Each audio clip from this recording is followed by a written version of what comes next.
Master. You what? Ladies and gentlemen, stand to your feet and make noise for Gresh. Let's go! Brock Lesnar on the beast. What the hell?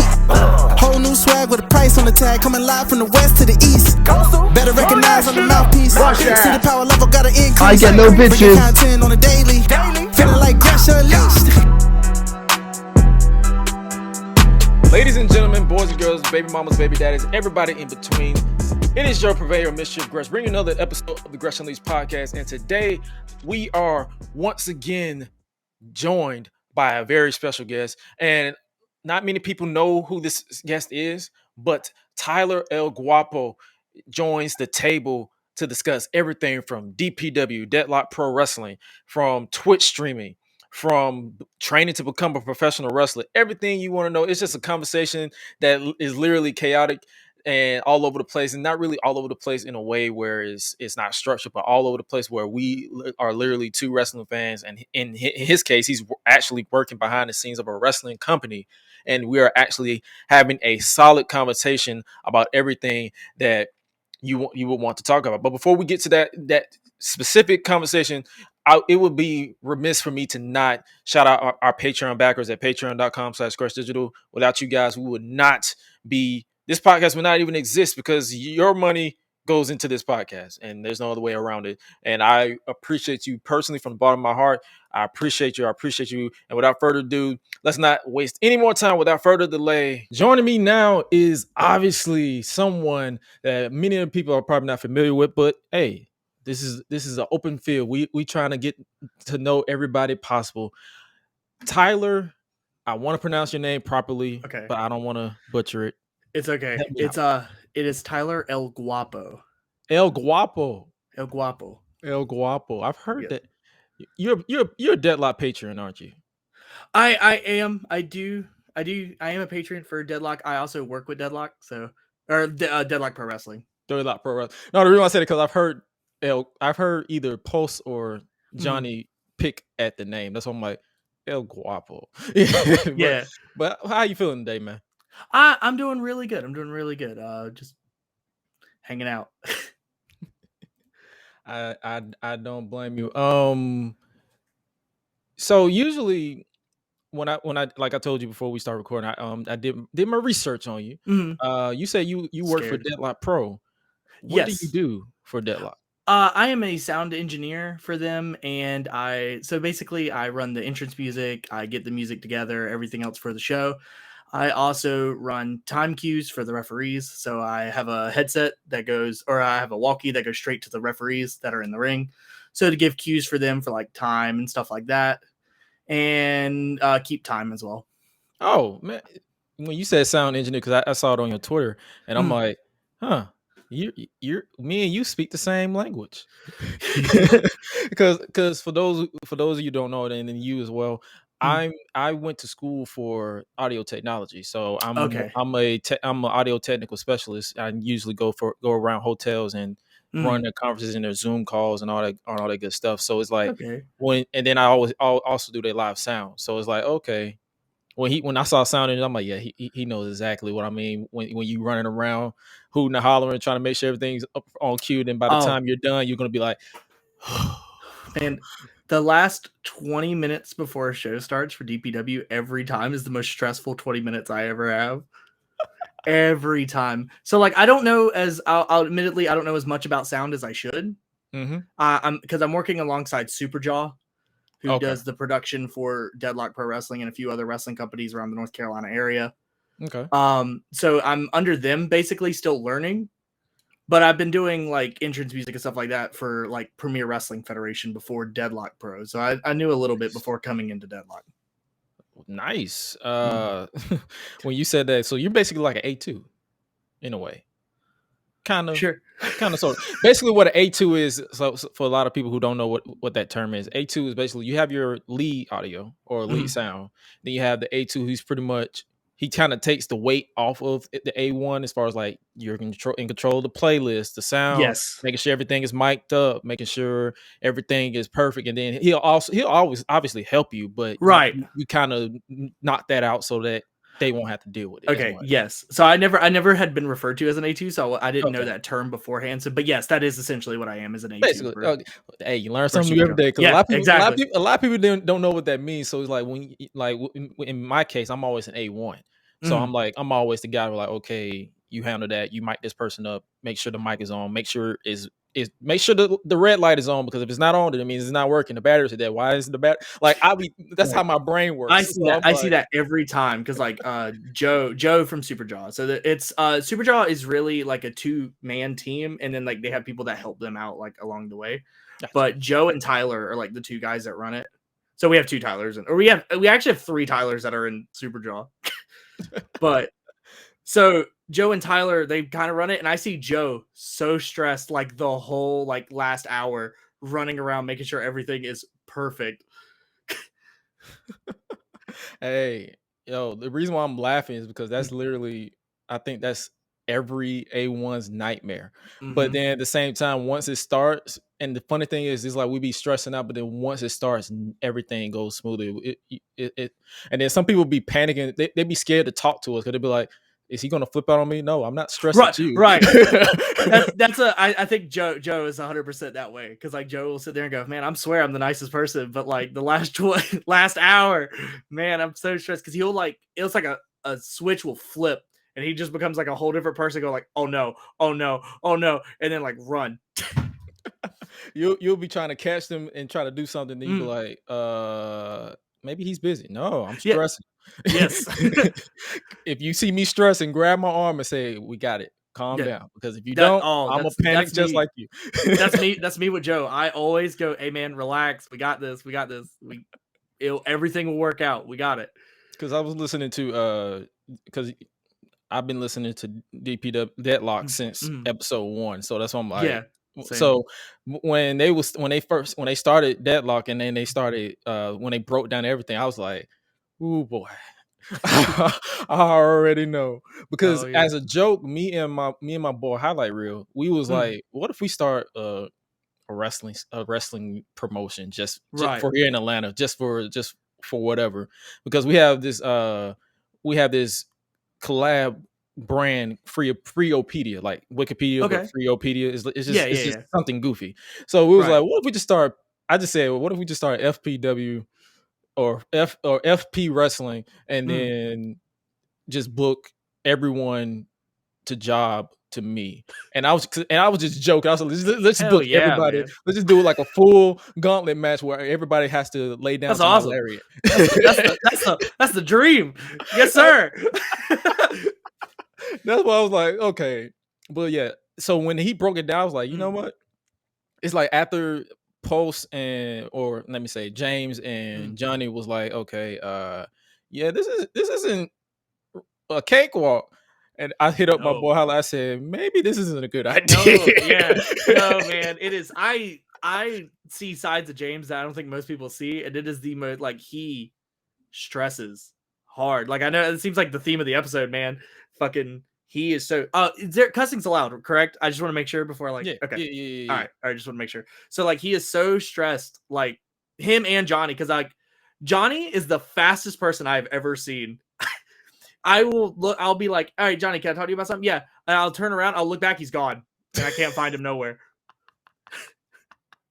He'll just appear and disappear like in a snap of a finger. Wow. I have never seen Johnny move so fast at a wrestling show. The way it's funny how you can tell by the way someone is by the way they talk. Johnny looks like a human Sonic. If I ever meet, because my goal at some point is to eventually travel to North Carolina and go to DPW Live. So Absolutely. If I ever meet Johnny, I'm gonna be like, bro, I'm gonna have to keep up with you, because he whether it's New Legacy or whether it's Deadlock, he sounds like he's speaking at 1,000 miles an hour, but it makes sense at the same time. I relate I know I relate so hard to that. And funny enough, at DPW shows, it's like me and Johnny look like twins, which is like I can see it. I yeah. can see it. So I one of the wrestlers at the show, Donnie Ray, was sitting next to me. The Melt Man was Oh, the sitting Melt next to me, Man. and me and Johnny were talking for a second. Johnny walks away. Donnie looks at me. Y'all twins. Y'all brothers. Ain't no way. I think he said that in the most nonchalant Yeah. way, like y'all are twins. Like Yeah. He did a double take, like, yeah, y'all twins. yeah. Didn't give you no heads up, nothing. No, Yeah, no, twins. absolutely not. Yeah, y'all twins. Y'all twins. Yeah. So to sidetrack from DPW for a minute, I see that you're training to become a wrestler. Like, are you? How Yes. deep are you into training for wrestling? I've had practice matches and everything, and I'm basically there. It's just I need to like commit more to it. It's one of those things. It's like trying to find time to also go to training and everything else in my life. Got you. So, So you're at the Carolina Wrestling Academy? Because yes, I saw that. Okay. Carolina Wrestling Academy head trainer Jakob Hammermeyer and assistant coaches Colby Carino and Bojack are the assistant coaches. Colby. Yeah, I Colby. love Colby. I love Dude, Colby, bro. Colby's awesome. Like I didn't really watch Colby until DPW. So it's like DPW has been introducing me to a lot of people I didn't know existed, and it's not a fault of my own. It's like it's so much wrestling going on right now to where I'm like, I can't keep up with these people. So when I see them go through DPW, because I'm religiously watching it, so I'm like, okay, this is cool. And then when I saw him at the recent, which was DPW No Pressure, which is awesome, by the way, you guys should check it out. DPW on demand. Oh, yep. Cheap plug for that. I got it. But good at those.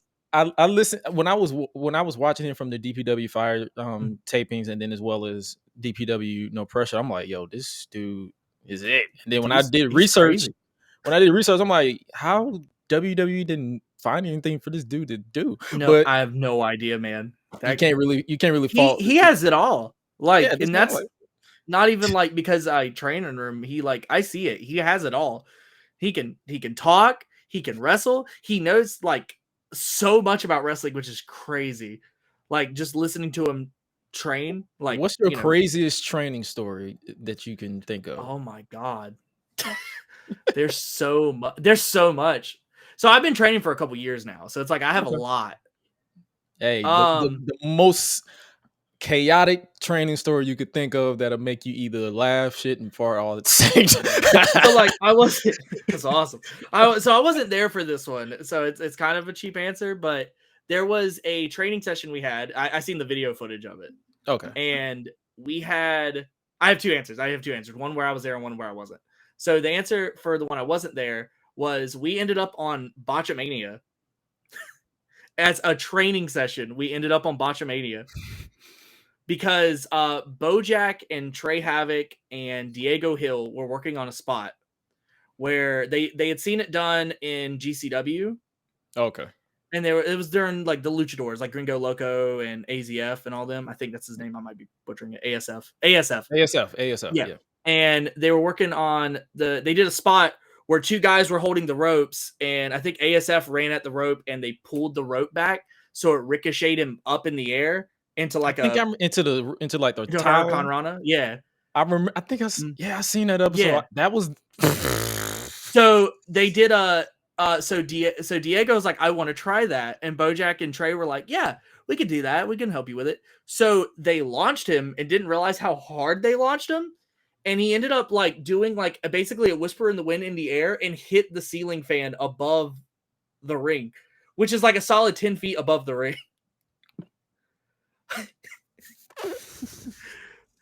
Dude, I seen it and I was like, that is the most what how is that I don't know. They haven't tried it that often. They don't try it as much anymore for obvious reasons. Yeah, try that. Do that at an outside ring. Don't do it in. Don't absolutely. Do it inside. Don't do it inside the no whole more. roof, man. The one I was there for was I have footage of this. It just hasn't been released. James posted some of it on his Twitter. Okay. So it was after a training session one night. It was me, Tenchi X, who works for DPW, and James. We were all just kind of fucking around, just working with each other, and they decided Tenchi and James, because I'm like when I'm there, I'm basically filming everything, like trying to get like the shots for it and like getting them so they can use it for like social media and stuff like that. Gotcha. So they did a match, Tenchi and James, where they were both stone cold the entire time. And for 6 solid minutes, it's just them doing stunners to each other.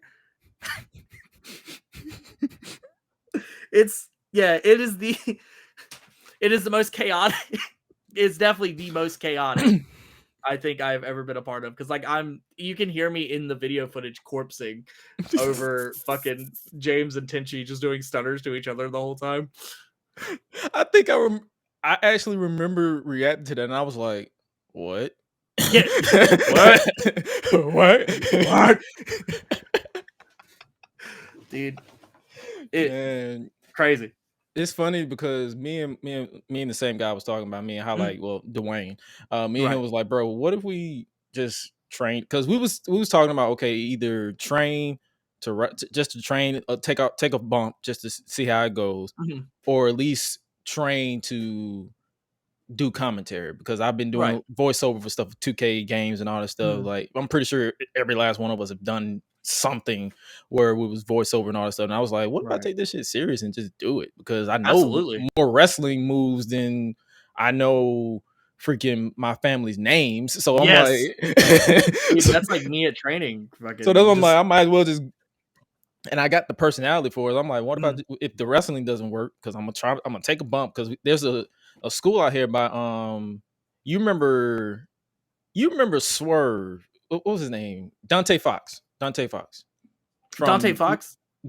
Underground. Are you talking about AR Fox? AR Fox. I said Dante Fox. WWA 4. Yeah. Yep. You remember him? He has a school out here. So so me and him was like, what if we just do it? And I'm like, okay, once this money ain't strange and the gas prices ain't higher than these gas prices. Dude, I'm a full-time DoorDash driver, bro. I feel you. So I understand. It's like once these gas prices ain't too high, we'll do it. But I was like, okay, that's something. He's another guy that even if you're ever in Atlanta, he's a guy. He's a school. That's a school you should definitely check out. One of the guys that used to train at CWA actually transferred over to WWA 4 to train under Fox. So like I've heard all about it. Like that school is awesome. Yeah, so and they do like weekly shows, I think, too. Yeah, weekly for YouTube. Yep. So I'm like, that's smart, because it's like absolutely everybody watches YouTube. It gets oh, for sure, and it gets exposure to like the trainees, and it gives them reps that they can use for actual shows. Smart. Before we get back to DPW, you say you're on Twitch. What do you do specifically on Twitch? Oh man, everything. Chaos. Dude, my streams are chaos. It's essentially I will stream it's really anything. So most of the time it's like Fortnite, Fall Guys. Oh god, MLB The Show. I've started playing MLB The Show on stream. Sweet. Which is not smart because I'm not good at it. You sound like me with NBA 2K. Oh man, I've tried NBA 2K too, and I blew out of the water. I suck, but WWE 2K I can play. I suck at MLB The Show, man. Anything wrestling I can play, because I can. Oh, absolutely. I can pick that shit up, but I have done speed runs on my channel too of like Here Comes the Pain. Nice. Okay. Yeah, for season mode, I think I am 3rd in any percent on Here Comes the Pain. Nice. But most of my streams lately have been co-streams with Bojack, Skylar Mack, and Tenchi X. We are collectively we're known as the Goon Squad. And it is goons, and has turned into. If you ever want to see a chaotic stream, just watch one of ours. It is at the same time, just be like, okay, chaotic. Yes, it is all over the place, and we never have a stream work out correctly. Never. There's always something. It's like that's audio. Man, we'll sit there because like we had me and Bo had one planned, and it was like I don't even remember what the game was now, but we were talking to chat for like 20 minutes, and then we found out that the game isn't multiplayer. or it doesn't have online multiplayer. It's only local multiplayer. Oh my god. And I was like, oh Like, no. okay. Okay. So how we gonna Hey, do sorry, this? chat. Yeah, chat. We ain't playing this game no more. Whoops. See what had happened Yeah. was Man. we didn't read the manual, so No, because like Bo was like, I have a game for us to play on stream. I was like, all right, bet. That's all I need to hear. Like, I'll play anything. That's all I need to hear. So I downloaded the game. I got it already. And then he goes, oh. I was like, what do you mean? Oh, what do you mean? Oh, what's wrong? Yeah, so we can't play it. What? What do you mean? What do you mean we can't play this game? Yeah, it's not online multiplayer. It's only local. And like we're still experimenting with like trying to use Parsec, and so we're not as like comfortable using Parsec on stream yet. got you. So it's like, all right, well, we're not doing Parsec. All right. Like so, chat. Fortnite. What do you want? Yeah, we're going to Fortnite, guys. Like, what do you want to talk about? That's how I'd be like. So that's essentially our streams. Like, so I don't even think our chat watches our gameplay. I don't think. I think they probably just listen to us. y'all. Yeah, because it's just us shooting shit with each other the whole time. I've noticed that because when I've been on a little break right now, but my Twitch is AO is Gresh, so it's like AO is Gresh because it's whatever. But every time I do like whenever I play games, they don't pay attention to the game. The chat is inactive, but if I do like a watch long, like if I'm watching some CCW or DPW stuff or freaking comedy stuff like Bernie Mac and all these people, they be just laughing at my reactions and all that stuff. I'm like, so do I just need to talk? Right. Y'all just want to hear me talk. Y'all don't care about the gameplay because like that's how I figured out Twitch was. Twitch, nobody wants to watch this game. Nobody cares. Man, I was like, chat was talking about they wanted me to play a game, and it was so I've never played any of the Dark Soul games. Never. Okay. I'm not a huge because like there's a lot of video games that I genuinely haven't played. Yeah, I grew up playing wrestling games. That was it. Yeah, it's like I try to tap into the other games. Right. There's so many games I have on my game. I don't even have it. It was sports and wrestling growing up. Exactly. It was sports. It was wrestling. It was Pokemon, and it was Kingdom Hearts. That was it. In my case, I would switch Pokemon with Dragon Ball Z. Okay, that's fair. That was me and my cousins. We was just destroying each other. Well, he was destroying me in Dragon Ball Z, but I was whooping his ass in SmackDown versus Raw. The only Dragon Ball Z game I owned, I think, was Budokai 2. I think. Yes. Which was the red cover. That was the red cover, right? Yes.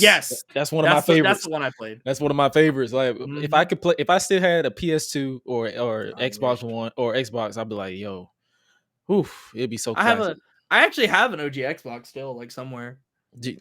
I was moving so much as a child. I had literally lost a lot of my game systems, and I'm like, fuck.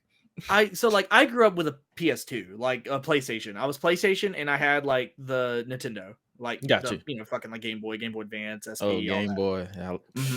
So those were like what I had growing up, and then my grandparents had the Xbox, so I would occasionally go over there play the Xbox, but that was like the only exposure I had to Xbox, and like I didn't own a 64 either, so it's like there's genuinely just a lot of games I never played. So like when I was 18 or 19, my uncle gave me his Xbox. I had like 200 games with it. I was like, all right, well, he can be my uncle.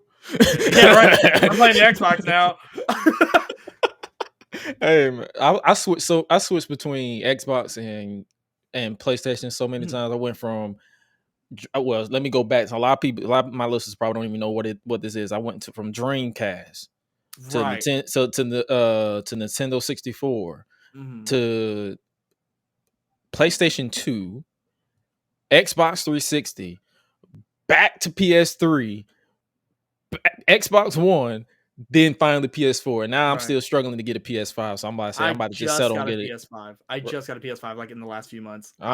Dude, it was one of those things where like Walmart started selling it, and my wife was like, nah, it just went ahead and got like the payment thing. It was like, just do it. Just get it. I don't care. Get it.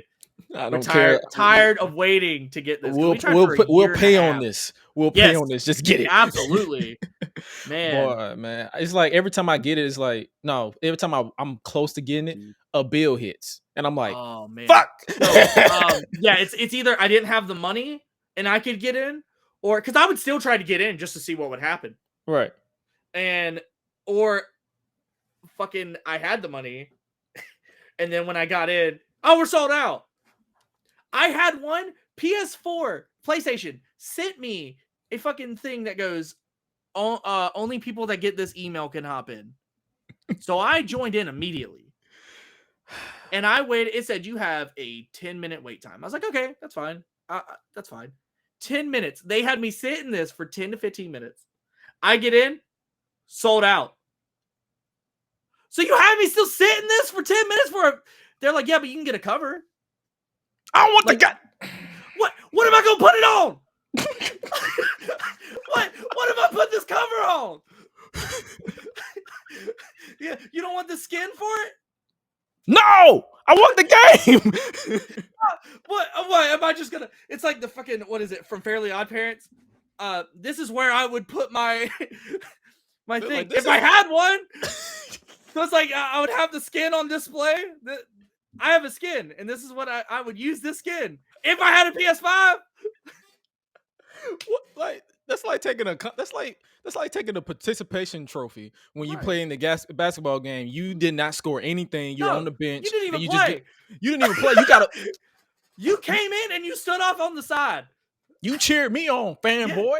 Yeah, you weren't even the water boy. You weren't even good enough to be the water boy. You just sat on the bench. Man, Sony, get it together, man. Yeah. Like, come on, we need to. I'm so close to just selling for Xbox One, but most of my friends are on PlayStation. So I'm like, I said that. I was like, man, I'm about to just buy. I think I said that to like Tenchi. I was like, I'm about to just fucking buy an Xbox One. I'm tired of this shit. I'm tired of waiting. I just want to play next generation, man.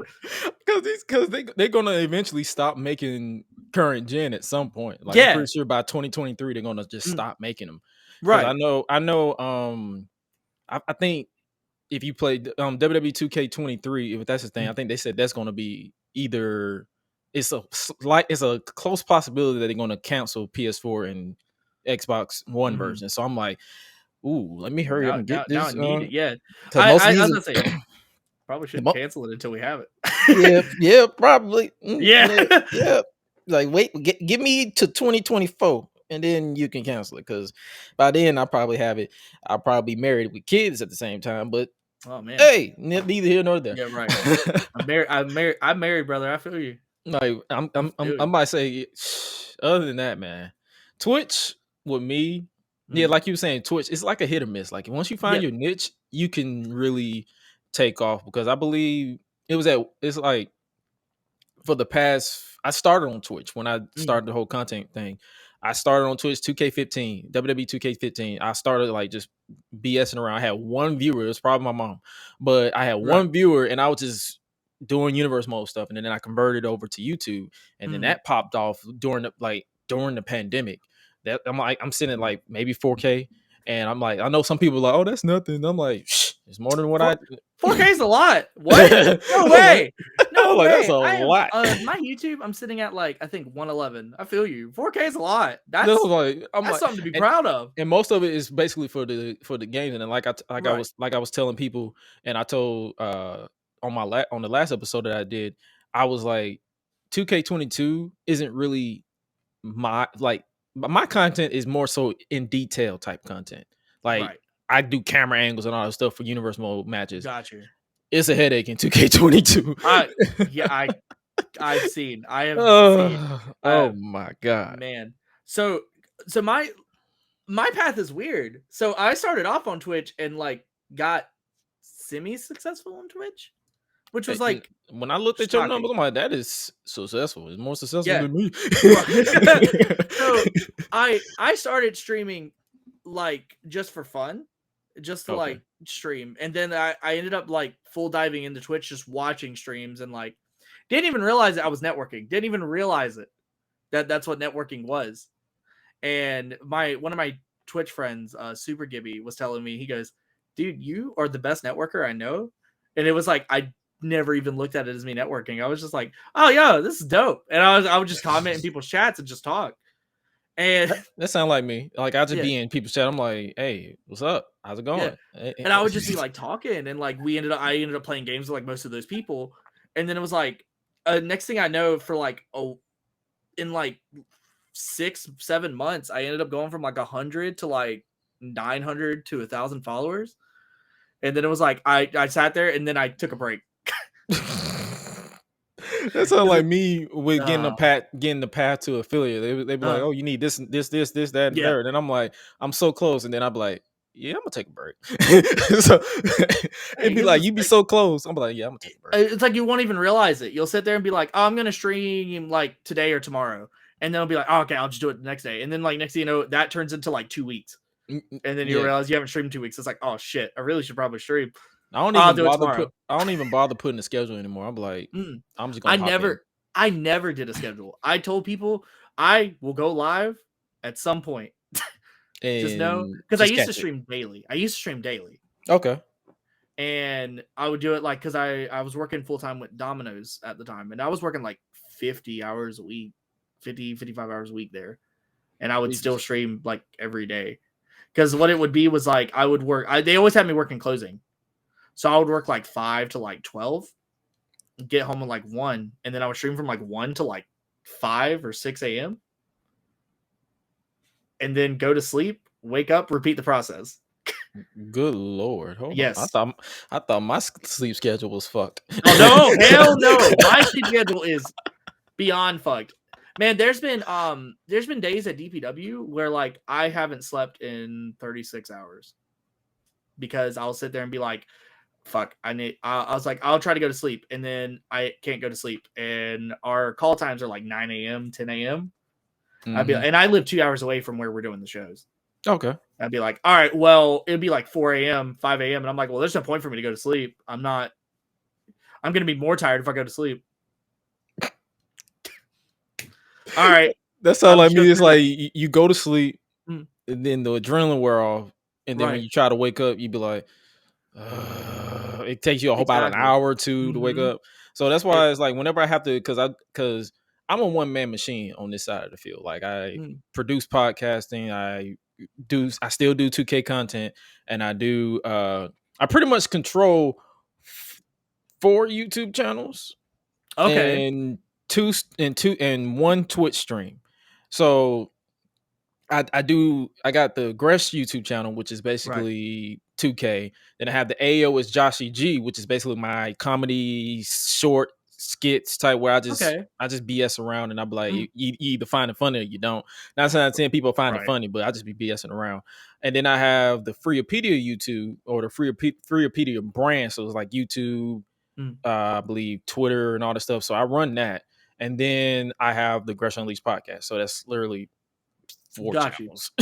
So it's like, it'd be times with that I'd literally go into the next day. I'd be like, oh shit, I gotta go to work. And then on top of that, I got my 9 to 5 too still. So okay, wow. Because bills are bills. So I feel you. I'd be like, oh shit. Do I need to go to sleep? No. If I go to sleep and I have to be up in 2 hours, so like I'll be so close to 2 hours. I'm like, what's 2 hours? I'll be fine.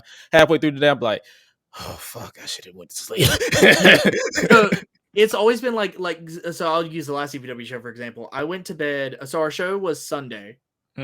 I woke up at 6 p.m. on Saturday, and I was like, all right, well, I was like, I'll go to bed around like 3 or like 2, no, like 1 or 2, and then I ended up being up at like 5, and I was like, all right, well, I'm not going to sleep. So I didn't. And if you know how DPW is, our shows go from like 4 or 5 p.m. to 9 or 10. Breakdown ends up going to like midnight, and then I would end up being awake for like 37, 38 hours. Good Lord. Before I end up going to sleep, because I'll still go out and like hang out like after the shows. Right. So I don't get back to like the hotel till like 6 a.m., 5 a.m. Good. Oh, okay. I'm running. I don't know how I do it. It's scary that I can just do that. I don't know how. Yeah. Because I put out a tweet. I'm pretty sure you probably saw that tweet. I was like, I'm scheduling interviews. I have to edit this footage. I have to plan for the fella strip. Where are these energy drinks? Because I'm like, I'm my brain. Because sometimes, and this might be a detriment to me, my brain runs faster than my body. Yes. I'll move from this to that. I'm like, whoa, go back. Mhm. And then I'll be like, damn, what the fuck what was I supposed to do? And I spend 30 minutes trying to figure out what the hell I was supposed to do. So I'm like, damn it. Oh my god. That's me, because like I'll sit there and I'll be like, all right, we need to work on this. I'll start working on this. Hey, but we also have to work on this. So let's start working on this at the same time we're working on this. Okay. And then we'll forget to do the first thing we're working on. So now we're focused on the second thing. Oh shit. Now I have like a third thing I need to work on. Okay, let's work on that. So now I have 3 things that I started and I haven't finished none of them. And I'm still working on the third thing. Oh my. And that's literally me. I'll sit there and be like, shit. And that, ladies and gentlemen, is the life of a content creator. Basically a person, a workaholic, because what we just described is workaholics. We are workaholics to a detriment. Like, we literally want everything to be perfect to the point where we be like, oh shit. So if you want to hear heavy profanity or repeated profanity with me, you're going to hear oh shit about 50 times within the span of an hour when I'm doing something with where there's the podcast. Like Swallow, my co-host, she'll tell you, like if I'm panicking, I'll be like, oh shit. She be like, what are you doing? I'm panicking. What you think I'm doing? Freaking out. I'm freaking out right now.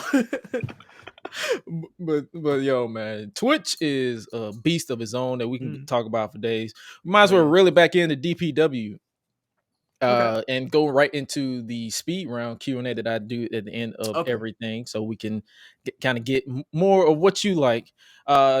List your 5 favorite wrestlers, past and present, not exclusive to WWE. Not exclusive to WWE. Okay. So it don't even have to be because since everybody listens to majority of people watch the WWE, I'm like, okay, maybe they can see other wrestlers that they can check out. Okay, so it is El Generico is my number 1. I miss that guy. I do too. Thank God he's taking care of orphans. Mm-hmm. Chris Hero. Eddie Guerrero. Nice. God, this is where it gets tough because like I enjoy a lot of wrestling. You and me both. Kenny Omega. Okay. And you know, I'll throw a WWE one in there because like I haven't done that, and it's Seth Rollins. Hey, the drip god, the tackling machine. I found him in Wrestling Society X. That was when he was Tyler Black. Yes, it was teaming with Jimmy Jacobs, team doing it for her, and that's where he was like my first like favorite indie wrestler because like I didn't know what indie wrestling was. We call him in the I guess you could say the Black Wrestling Twitter. We call him our favorite maniacal, chaotic choir director. Because the way he does the I can see it. So we call him because he even did the intros at WrestleMania. Like he did the whole chaotic choir. I'm like, this guy never ceases to amaze me. If you had the opportunity to change the outcome of a match, what match would it be and why? Also, not exclusive to WWE. Oh man. Like anything in the past that you right. I like this match. It was a great match, but that's not the outcome I feel like I could name like all WWE matches. It's part of the reason I don't watch it anymore. God. Who? I'm trying to think of a specific match that made me just tune out. In my case, Money in the Bank, the men's Money in the Bank this year, I just blacked out. Yeah, because of the winner. Oh, right. I was like, I didn't watch it, so like, who the hell won? Thought about it. Oh, right. All right. Yeah. You're right. I was like, you know what? Well, I'll stick with Money Bank theme because I can't think of a specific one. Ali should have won Money in the Bank. 2019. Yeah, whatever the fuck Lesnar won. Yeah, that was 2019. Ali should have won. And they didn't realize it. I don't know if they did it on purpose, but they made Ali look like an idiot with that outcome because he was literally there, and then the music started playing. Like, bro, I still just unclip it and then go. All right, well, I ain't fighting you. All right, thanks, bye. I won. Bye, bitch. Yeah. And then, they don't know me, like, bro. I would go off script. I'm like, nope. I'm not. You're not gonna make me look stupid. Right. A close second would be I think it was a Hell in a Cell, and I think it was Lesnar and Roman, I think, and they did a DQ finish. No, that was Roman and Braun Strowman and was it okay? Lesnar And Lesnar came in. That's what it was. He kicked the door off the hinges and all that stuff, and that was and like it was a DQ. It was like a DQ, no contest. It was a no contest, and the sad thing is that was the first of 2 back-to-back no contests. The second one was the Fiend and Seth Rollins. Oh, that's right. And that's when everybody turned, and that's when people legitimately turned on Seth Rollins because it was like that match was stupid. That's another outcome I would change. That's an outcome that's an outcome I would change. Right.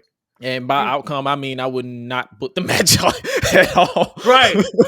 Oh man. Because there's no way like a Hell in a Cell ends in a no contest. What do you mean? It's chaos. It's destruction. That is the point of a Hell in a Cell. It's like, you mean to tell me, like, and it's funny how every blue moon I listen back to Johnny's rant on that particular match because I think he reviewed that specific one for New Legacy, and I'm like, yo, and this is pre-deadlock for him, so I was like, yo, this is hilarious. Because he was like, I think he started playing music or something. And he said, "Turn it up!" he literally went in full chaos mode, and it was hilarious. My favorite thing is I remember, I think X-Pac was on the fucking. They had that YouTube show. They had that YouTube show that watch along where they're live reaction to the show. I go, this is stupid. This sucks. How does a Hell in a Cell end in a no contest? And the funny thing is, that was the last time he's ever been on one of those. Exactly, because he shit on it. Because rightfully so. Made no sense. And they tried their best to try to like cover it up, and he was like, "No, this is stupid. Like, there's no way to flip it. This is stupid." Yeah. And what was funny, they was trying to cover up with a guy who's been in the Attitude Era. Like, he's seen Hell in a Cell, worse Hell in a Cells than that. So I'm like, bro. Yeah. What? A referee's career ended in fucking Hell in a Cell. How are you gonna tell me like these wrestlers can't survive it? What? And oh man, when I tell you, I remember what I was doing. I was like, I think it was at that point where I was like, why am I still watching wrestling? Because it was literally, I was at that. I wasn't even angry. I was just like, this is fucking stupid. Right. And so like that's me lately because like I genuinely have maybe sat down to watch like one WWE show in the last year or two. I just don't do it. I was like, I still keep up with it. Like I still know what goes on every show basically. Yeah. But it's only because of like I am kind of doing wrestling content. So it's like I need to know in case like someone in my chat comes in and says something and I'm not just like, I have no idea what the fuck you're talking about. Like what? Yeah. The way I do it now, I think because I started following the I started following other podcasts that looks like me. So I'm like, okay, how do y'all watch it? And they just told me, they was like, bro, just look at it as a joke. Just don't take this shit serious. And then the moment I stopped taking it serious, I can watch. Dude, it's so fun. Because we started the Goon Squad like Discord earlier this year, and it was like a week before WrestleMania this year. Yeah. And so we decided to do a watch along. Or at least I did. I decided to do a watch along with the community and watch WrestleMania. So we had a voice channel open and we were just in there. And I swear, that was one of the most fun I've had in a long time because I was just shitting on it the entire time, and it was most laid back because it was like I didn't sit there and be like, I want to enjoy this. No, it's just like, fucking if I don't, I don't. If I do, I do. Whatever. And that's why the best match on that show was Sami Zayn versus Johnny Knoxville, because that match, they did not take that seriously, and that was the most entertaining match I have seen in that product. The match ended in a mousetrap. Yeah, exactly! How do you not laugh at that? Like, anybody who they have the giant hand, bro! I still use that as a reaction. I still use that reaction on Twitter. I'm like, bonk. Like, shut your ass up. I don't, look, I love wrestling, okay? And I love it. But, like, I don't sit here and want to watch serious wrestling 90% of the time. No. I watch DDT, bro. Like, there's no way. I was watching DDT last night, and there was a fucking, it's probably more questionable on my part, but there was a finish last night where a dude got suffocated. I don't want to say by what, because this is, just please don't tell me ass cheeks. Yeah, bro. You already know. Yeah, dude. Fucking, he had it on both sides of his face. Yeah, bro. That's how the finish of the match was. That was the finish of the match. And I'll tell you what, I was laughing my ass off. That was funny as hell. he got suffocated by Rikishi like cheeks. Yeah. Sexy I know, bro. Sexy I know choked him out.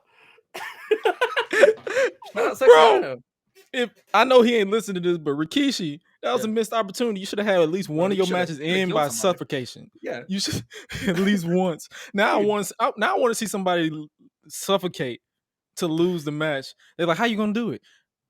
I'm gonna use my ass. How else you think I'm playing? Right. Like I'll show it to you later. Like I don't know if you want to see it, but I'll show it to you later. Nah, I don't want to see it because you're good. Me and Bojack watched it last night. We were like, "What the fuck?" Yeah, we told Tenchi was like hopped in a call because we played off stream, and we were like, Tenchi was like, "I don't want to watch it." I was like, "You ain't got to. You ain't got to," because we were watching the Everett's debut. Like, oh yeah, I saw that. Yeah. I saw that. So we were. That's why I had watched it. Was watching Everett. Oh yeah, which that man has been killing it, dude. Like, absolutely, dude. He is made for Japan. He is made for Japan. Japan. I saw like my first. Like I remember him when he was at Impact. Mm-hmm. Like when he was the replacement for, I believe it was Jack Evans, I believe, or Angelico. Oh, this year, yeah, Jack Evans. Yeah, Jack Evans. So when I saw that, I was like, and then he went crazy. I'm like, Andrew fucking Everett. That's all I can say when I was sitting there. He was in Impact before. When he used to team with Trevor Lee. Yeah, he used to team with Trevor Lee. It was which version of Impact was this? That was it was 2017, 2016. Oh, so that was the GFW version? Right after. Oh, right after. It was right after. Because this was the I might have the timeline wrong. But it was like Hurricane was in the company, so this was like right before fucking all the delete shit. You just opened the Pandora's box because yes, I remember that. So Hurricane. I wasn't really 100% into Impact, but I remember highlights of Gregory Helms or Hurricane Helms in there, and I'm like, and I saw Trevor Lee, and you just reminded me. Yep, I remember that. I remember because I was watching it. I was still watching Impact at that time. I was still watching. And PWG had Trevor Lee and Andrew Everett there too. So it's like I was watching Everett on all of these things. So it's like it's so surreal to like think that I'm technically a coworker with him. Yeah, it's so surreal because like I've been watching him for so long, and I've been a fan of him the whole time. I think he's so good. I'm so shocked he's not signed anywhere. He should be. Oh, most definitely. But yeah, in a way, I kind of see why he probably would not be rushing because it's like you're killing it everywhere. Like you don't really need exactly. You don't need to be tied to a company and then stuck in catering. Like right. Yeah. Come on. Like just kill it. And then if they like if AEW or Impact say, hey, here's a contract, take it. But it's like I'm so glad he ended up in DDT because like I feel like in DDT he can thrive. Because like I said, they had that ridiculous finish with the first match, but like he's doing the Andrew the Giant gimmick, and it's getting so over there. So over. Like crowd was popping for it in his debut. It's crazy. God, man, he was made for it. For the next part of the speed round Q&A, I'm going to list DPW wrestlers, and in short, I want you to tell me your thoughts of these specific wrestlers. Ready? Okay. All right. First off, Kid Bandit. I love Kid Bandit. I love him. I love them. We in the same boat. Lucky Ali. Oh, dude, he's such an asshole, but he's so good. He's so good, man. I made this like off the cuff. I know he's persona non grata. I was like, why is he giving me flashes of Velveteen Dream? Like as far as like the way he sells and his cadence, just by like a touch. That was my first time seeing him. I've never thought of that comparison. No, that was literally my first thought. I was like, right. I said, he is very charismatic. I think that's what it was because I was like, this is a non-creepy version of that guy, and I was like, and then when I started seeing more of him, I'm like, yeah, he's better. Never mind. Yeah. Lucky on screen is just Lucky off screen. It's fucking great, bro. At shows, he'll come out and sell his merch in a laundry basket. He carries a laundry basket around with him. And it's like the one on he'll have like a thing. You know how like suitcases have the It's hook on a on it? wheel. It's on Yeah, wheels. yeah. He's got a laundry basket on wheels, bro, and he's carrying it around, selling merch. I It's can awesome. see that because It's that's something awesome. because I ain't gonna lie to you. That's something I would do. Mhm. Because I sell my own Absolutely. merch. I'm like, bro, let me just print a whole bunch of these and put it. I'm like, hey, you want to buy a shirt? That's what he does. He did that at PWF. He was walking around. He's like, "You want a shirt? Who want a shirt? Yo, I know you want a shirt. Come on, buy a shirt. Buy a shirt right now. $20. Buy a shirt." No, you Dude, just he sells confirmed that this man. That I apologize for that comparison. You are better, my friend. You yeah, are absolutely. better. Next guy, Jay Malachi. Oh my god, I could go on about Jay Malachi. Oh my god, I've known Jay Malachi since he was 15 or 16, and Well, he's 18 now. He is 18 now. He is so good, so good. I'm so glad he is now getting a spotlight on him because he deserves it. He has deserved a spotlight for 2 years now. His this is a story that I don't think a lot of people know. His debut match was like he was 14 or 15 with his debut match against another 14 or 15-year-old named Jackson Drake. Okay. They ended up teaming together as the Wrestling Prodigies. But the reason the match came about was they were at a seminar, and the person running the seminar got to be able to pick 2 people to make their debut on that night or to wrestle on that show that night. Mm-hmm. And he chose Jay Malachi and Jackson Drake to wrestle each other, even though there was grown men at this seminar. And he chose the 14 and 15-year-olds to wrestle on the show. And the guy running the seminar was Arn Anderson. That sounds like Glock man. That's all I need to say. If Jay Malachi is the future and deserves it. Bro, his match with Calvin Tank, man, Mm-hmm. that was literally I was like, bro, I don't know who this kid is, but I'm glad I know now. That's literally all I can say. Like, I don't give these like convoluted answers to people to the stuff I watch, but when someone asks me, they're like, "So what did you think about this match?" I'm glad I know this kid now because I knew Calvin Tankman from MLW, so I'm like, cool. I'm like, yo, he's a beast regardless, right? But I'm like, a machine. Jay Malachi. I'm like, yo, this dude and the was it the Malachi cutter or the Malachi cutter? Malacutter. Okay. Yeah. I'm like, yo, the height. The height of that man. I'm like, I literally when I watched him every time, I'm like, I looked at the roof. I'm like, please don't hit the roof. Please don't hit the roof. He's been working with PWF for like 2 or 3 years now. So like I've been watching him the whole time. And every time I show someone PWF, I will show them a Jay Malachi match because I believe in him that much to like sell it because he's so good. And like, dude is an actual athlete.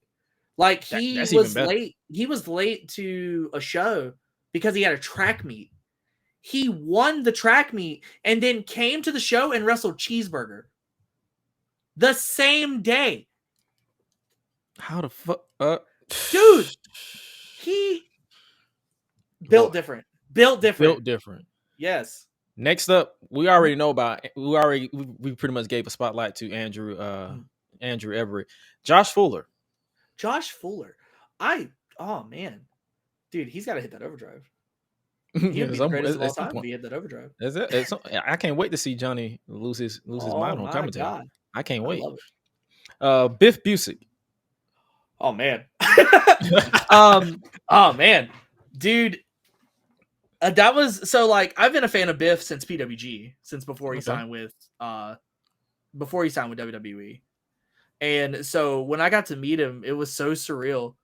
And to like then play like the music with his entrance and like experiencing it live. Completely. Man, wow. Blew me away.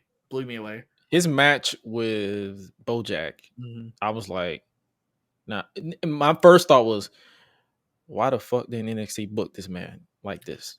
Dude, and then the second thought, I was like, yo, smart. You're too good for WWE. that was literally with seconds apart. That's literally my thoughts. I was like, why didn't they do this? But I was like, you're too good.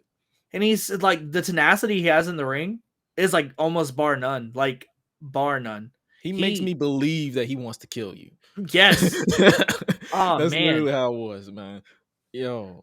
And then this next person, gives me that same thought. David Richards. Davey Richards. So again, it's gonna sound like rinse and repeat. I've been a fan of Davey Richards since like Ring of Honor Impact, like when he first started in Impact when he was teaming with Eddie as the Wolves. Okay. And I watched a little bit of him in Ring of Honor when he was like Ring of Honor champion, and he was feuding with like Kevin Steen. I remember that. I've seen that. I've actually seen that feud as well. Yep. And so Davey, there was a period where like he disappeared for a while, and then he came back, and dude, he is on the best run of his life. I think he wasn't he studying or like he was. I think he was medical. Yeah, because I think he's a paramedic. I think like I believe I saw that he retired a little bit and then he came back. Mm-hmm. Yeah, because that match he had with Kevin Koo. Oh yeah. Because I remember Kevin Koo because I was watching on one of my Twitch streams. I was watching a Bryan Danielson documentary and he was on it. And I was like, where have I seen this guy from? Like, Kevin Koo was on the documentary? Yeah, he was on the. No way. Yeah, he was like he was one of the guys who was interviewed. I can send you a link to it. Absolutely. Please do. Because I remember my Discord actually recommended me to watch it, so I was like, okay, I'll watch it. And then when I saw him, I'm like, where have I seen Kevin Koo from? And then it was like DPW. I'm like, no, oh shit, yeah, that's right. Yeah. And he's another guy that I would like if I do take a bump or something. He's one of them guys. I'm like, yo, let me train with you. Like a split second. Kevin, like I feel like you could say this about almost every DPW talent about just how good they are. Because like, literally, man, Kevin Koo is a machine. Man, I've watched him wrestle like I think 3 or 4 matches now, like in DPW, and it was like it's against Bojack, Diego Hill, Mason Miles, and Davey, and those were all. And now he got the Tankman. He's got Tankman. Yeah, he's got Tankman this weekend. Well, when we're filming this weekend. Filming this weekend. Yeah, it'll get released next week. But yeah, he got this past weekend. Oh my God. I can't wait to see that on DPW on demand. Yes, DPWondemand.com. Make sure you guys check that out. Sir, $14.99 a month. Exactly. I'm ready. $144 a year. I'm ready. I'm here, bro. Kobe Carino. Talked about it earlier in the stream. That is one of my assistant trainers. He is so smart. Deserves the world. Deserves to be signed like him. And like him, he started doing death matches lately, and that's just something he genuinely wanted to do. That is not even a Colby felt like he needed to. He was like, I want to do death matches because he'll come to me like we've done like hardcore matches at PWF because we don't do death matches, and he's come to me and he'll be like, all right, so what do you think? And we'll like set up shit because I watch death matches. I love death matches. So dude, a wide range of wrestling I watch. So he'll sit there and be like, what do you think about it being here? And like we'll talk about it. Dude, I love talking to Colby about wrestling.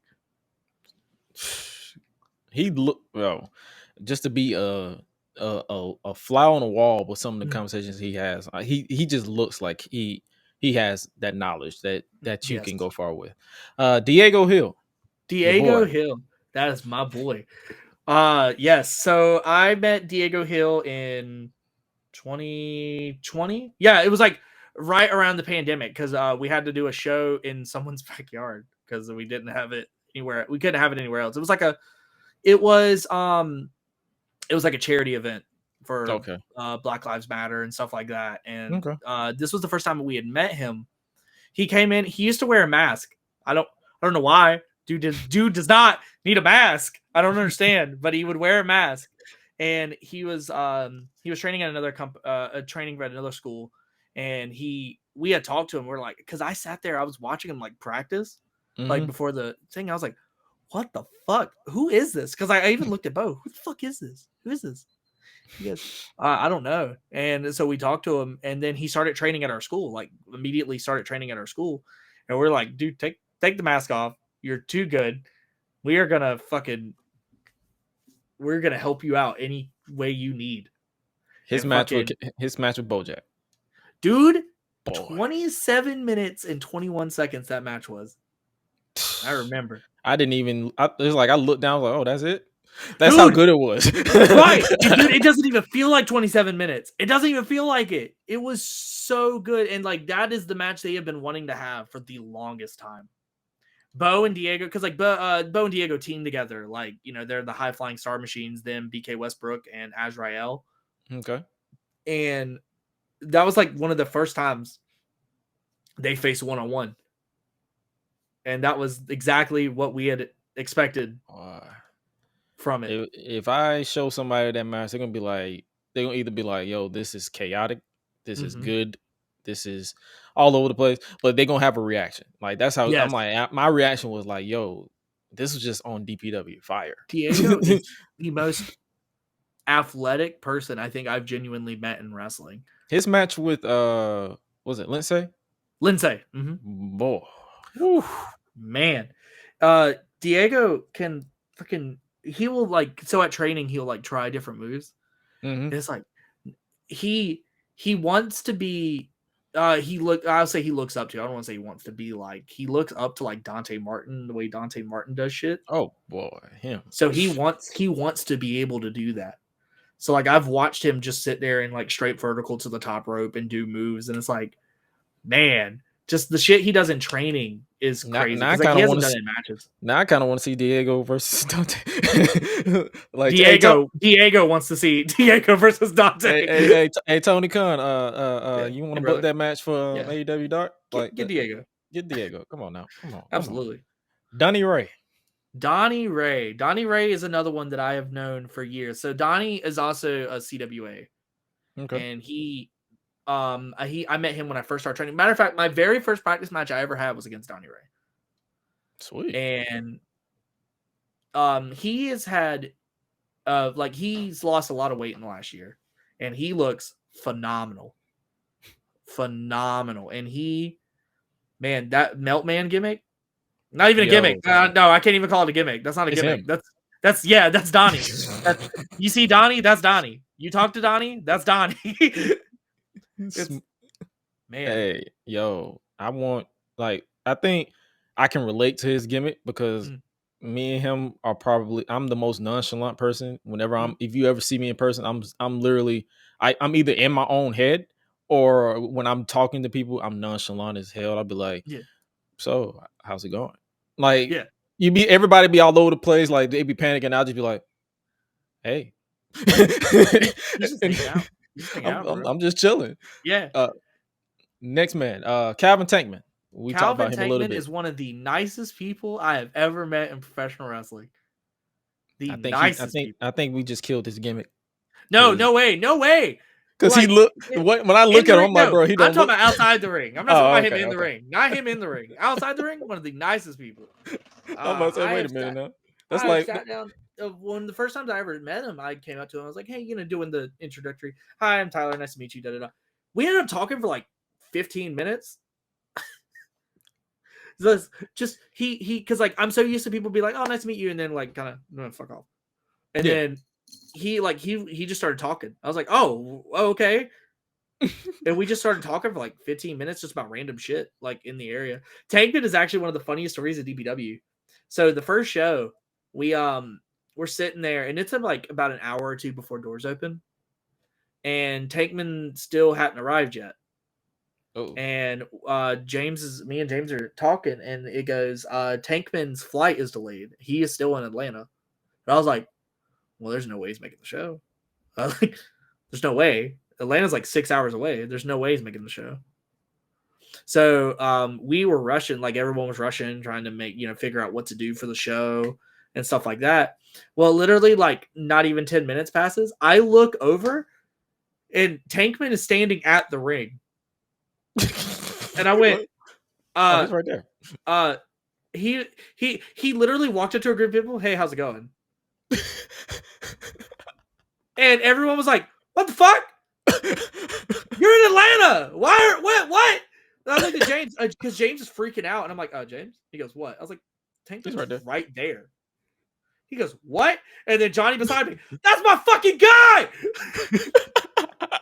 Because everyone was freaking out.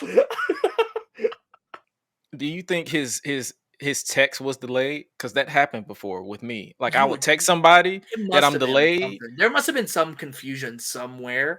Because like I don't know if it was Tankman that sent the message or if it was somebody else that was talking on behalf of him. Because I'm good at doing that. Like I will text somebody before I get on the plane. I'm like, hey, my flight is delayed. But then by the time they get it and I get there, they be like, I thought your flight was delayed. I sent you that shit like 3 hours ago. Right. Like, what are you talking about? So yeah, that could have been. But no, that's a funny story. That is funny. That is hilarious because I can see that happening where people are panicking. Yeah, everyone's panicking, trying to like work around the matches, like trying to make replacements for the matches he had and stuff like that. And then it was like, oh hey, how's it going? Just walked in, nothing. Like everyone's panicking. He's just casually walking in, just talking. No one noticed him until he was at the ring. And it was like, he was like, standing there. Hey, how's it going? Oh, thank you. Like, hey man, it's what? good to see. Hey, he was like, hey man, yeah, hey, how's it going? Good to see you. It was like, what? Next up, the reality, aka NDA. Oh, Patrick and Chance and Chris Danger. Chris Danger's an asshole. Oh god. Chris Danker's cool. Danger's an asshole. Chris Dank's my guy. Absolutely love Chris Danker. Patrick's like the same story as Donnie basically, because like they started training around the same time and they used to team together. So like Patrick, same thing. And Patrick is one of those that I could immediately say should be signed, like immediately. He has the look, he has the charisma, he has everything that everyone should be looking for. And he got his ass whooped by Wardlow. And got his ass whooped by Wardlow, as did over 90% of the DPW roster. I don't think Tony likes us. I don't know. There's something wrong, man. But I looked at that, I was like, wait a minute, is that? No. They're always the first one too. Wardlow is targeting us. There's no way.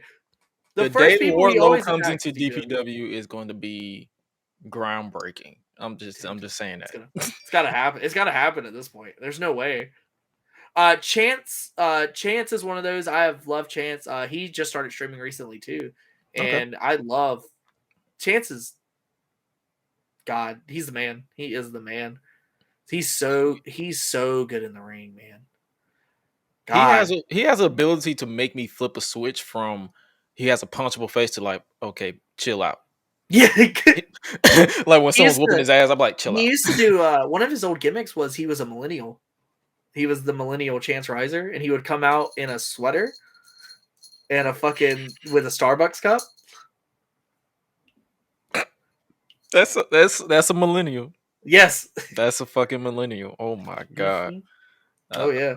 Oh my god. Oh man, he was annoying as fuck. Now it's the Gen Z.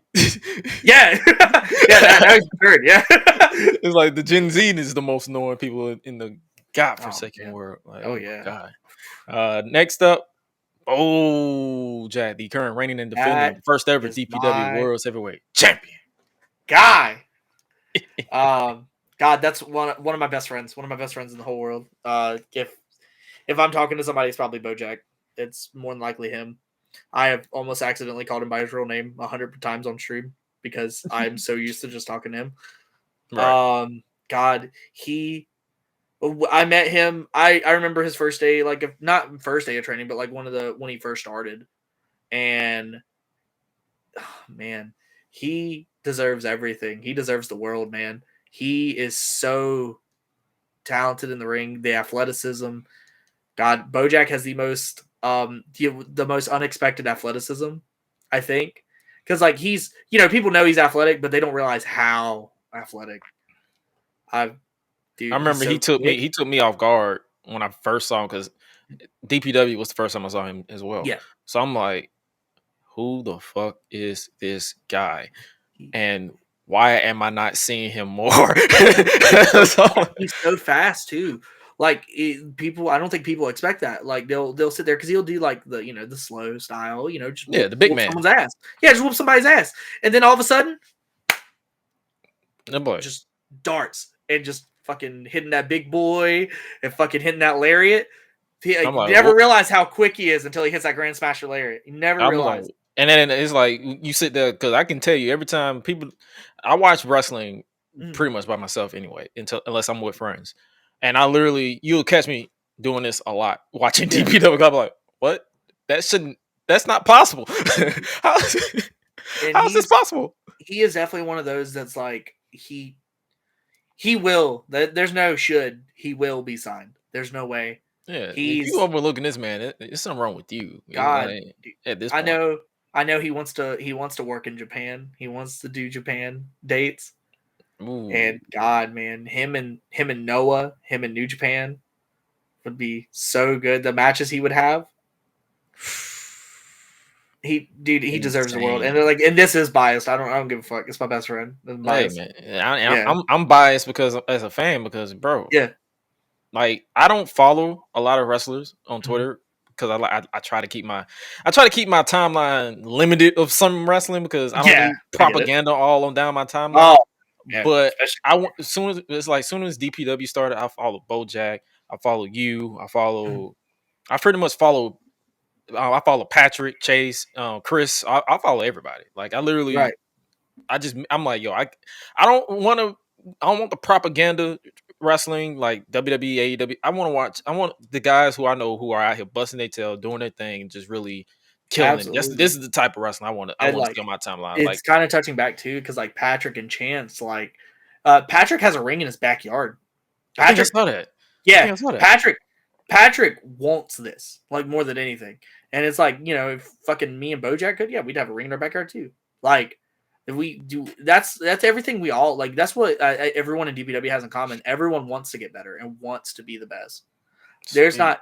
I can't tell you one bad match we've had because everyone just goes out there and tries to show out and tries to. And that proof ain't. Every time I watch it, I'm like, yo, if I see this show live, I probably will be voiceless. Oh man. And I'll probably be exhausted. Bo is usually voiceless after the shows too. So I was like, if anybody listen to, if I ever say I'm going to DPW, prepare for no episode because I'm going to literally have no voice. Pre-record it, bro. Pre-recorded episode. I'll pre-record it the day before, but don't expect no episode. But that was the list, man, and I like how you mentioned like. And the reason why I made sure that list was specifically DPW wrestlers because I want to make sure people check these guys and people out because I'm like, yo, you got this. It's like I understand people are fans of WWE and AEW and all these. I'm like, bro, there's so many people out here that you don't know that you need to go check out because I remember I had a friend of mine hit me up. He said I like because at one point I was like reviewing New Japan as well. Like I haven't really been watching it as much now, but I was reviewing it at one point. It was like, yo, I like the way that you broke down your cadence of New Japan content, like the way you just introduced me to other content. Like they was expecting me to do WWE, WWE. I'm like, no, let me introduce y'all to this and and then it's like I'm becoming so passionate about watching DPW to the point I'm like, okay, at some point I'm going to literally be there live and just lose my fucking mind. I genuinely watch DPW a lot. And it's like I already see the shows live, but it's like I can't stop watching it because our shows are so good. Like if I hear someone go, I'll be like, hey, you want to watch DPW? And I'll just turn it on. It's like I can't stop watching it. Because I will say this, I think our product is better than, if not the best product. From what I'm saying, yes, you have a perfect balance from new guys that's not really known, that's been working their ass off to the experienced talents, Davey, Biff, Rosemary, just to name a few. So I'm like, yo, and then like we have everything because like we've had Miyuki Takase, Miyu Yamashita, Ryu Mizunami, we've had so like Joshi talents. And that's another thing that I enjoy because I've never heard of any of those names until I watched DPW. I'm like, who? Yeah, it's usually the same. Like the only one I knew beforehand was I knew who Ryu Mizunami was beforehand because of AEW and stuff like that. And I know who Miyu Yamashita is because I just started getting into Tokyo Joshi Pro. Okay. And because they're all under that umbrella, that DDT Noah umbrella. Sweet. And I've watched more, I think, Tokyo Joshi than anything else on there because, like, God, the Joshi wrestling is so good. And I'm so glad that we're able to bring that to America and, like, showcase that. Yes. And y'all are doing it. Bringing dream matches, Joshi dream matches.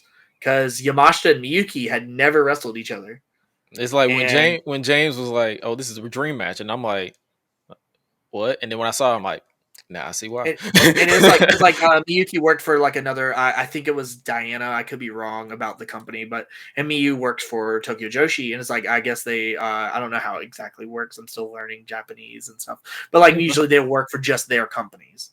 Gotcha. So it's like hard for like other companies to commingle, and so we're able to bring that because like Miyuki was the best in her company, Miyu's the best in her company, and being able to just have that. We had a Japanese Joshi Dream match in a hot box in North Carolina. Literally, it looked everybody the way everybody entered in dry as a Popeye's biscuit, man, and then came out glistening and slipping. I'm surprised. I'm pretty sure y'all have to. Day. I'm pretty sure y'all have to wipe down them ropes because I'm pretty sure them bitches are slippery. Man, that was that venue didn't have AC, man. Oh no way.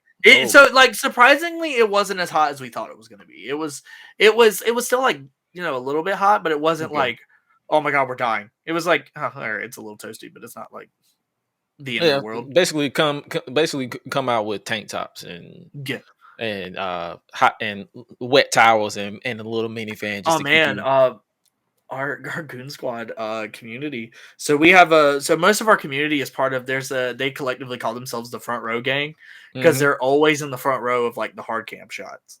Got you. They're always front row. And one of them or two of them, so there's like a bit in our stream, and so they all came dressed as emo for the bit. I think I remember that episode. Yeah, was it the show? It was no pressure. It was no pressure. Okay. And so there was like a fucking like most of them came out with like eyeliner and then came in with like one of them switched, like they came wearing other clothes and then switched into like I think it was like a Papa Roach tank top that was cut and then like skinny jeans. And I was oh man. I was like, y'all committed. This is the hottest day, too. Y'all committed to the bit for the hottest day wearing black clothes. God, I commend y'all. There ain't no way. Ain't no way. No, black draws. A lot of people don't understand black draws. Like it draws the heat. It does not take it away. Like if you are out wearing black, because black absorbs, white pushes it out. Yeah, literally. I'm like, I was literally at one point about to tell my job because they was like, oh, you gotta wear black. I'm about to say, no, I'm about to come up here in white. It is hot. Right. It is hot, but we've been going on for a good period of time. It was great. I'm gonna stay in touch with you, brother, because the conversations we can have is just literally all over the place. But I won't where can the people who are not watching in video format where can they find you on social media? They can find me on basically any social media platform under the name Tyler ElGuapo 13. That's my Twitter and my Instagram. I don't post as much on Instagram as I should. My Twitch is slightly different. It's Tyler ElGuapo 1396. Please don't forget the numbers. And I usually try to stream daily, or if not, every couple days. And I think that's really about all. I just started uploading on YouTube. Tyler ElGuapo, just base Tyler ElGuapo on there. Sweet. Make sure you guys check him out and make sure you guys check out all the DPW because this is literally one of the guys behind the scenes. Like if you are a fan of in front of the scenes, check out one of the guys behind the scenes because everybody it's a whole group of guys that are just guys and gals and people who are just literally doing the damn thing for their love of professional wrestling. And I appreciate you for joining me, brother. Yes, sir. Thank you. Thank you so much for having me, man. I appreciate it. What a conversation that was with Tyler ElGuapo. And I once again would like to appreciate him from stopping by. Hopefully you guys enjoyed it and got some nuggets. Please make sure you check out DPW Wrestling or Deadlock Pro Wrestling or any other wrestling that is out there. And most specifically, check out these incredible talents that we talked about on this particular episode. And just for those of you who are probably unaware, these interviews will conclude or coincide with our regular conversations with me and Swallow on Thursdays. No worries about that. So this is just so people are not confused what's going on. This is a top of the what is the proper term to say? This is the appetizers before we get to the chaos that is our usual conversations for the Gresh Unleashed podcast. And I hopefully you guys enjoy these interviews as much as I am having fun putting them together. Hopefully, and we got more to come. And remember, if you guys want to stay in touch with us, if you enjoyed this particular podcast, make sure you give us a star rating, whether you listen to your podcast, whether it's Spotify, Apple Podcasts, wherever you see those 5 stars, make sure you give us 5 stars. I mean, if you enjoyed, let us know. Let us know how you feel about the podcast. And with that being said, you guys stay safe out here. Make sure you follow us if you want to stay up to date. Make sure you follow us at Gresh Unleashed on Twitter, Instagram, and Facebook. If you want to keep up with me personally, make sure you follow me at Josh Gresham ORG. Follow Swella at Swella the Bandit 3 on Twitter.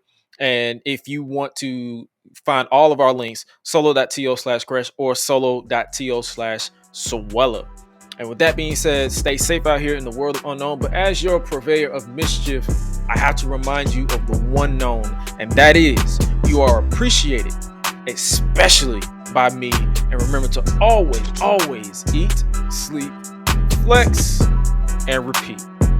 We out. Be breezy.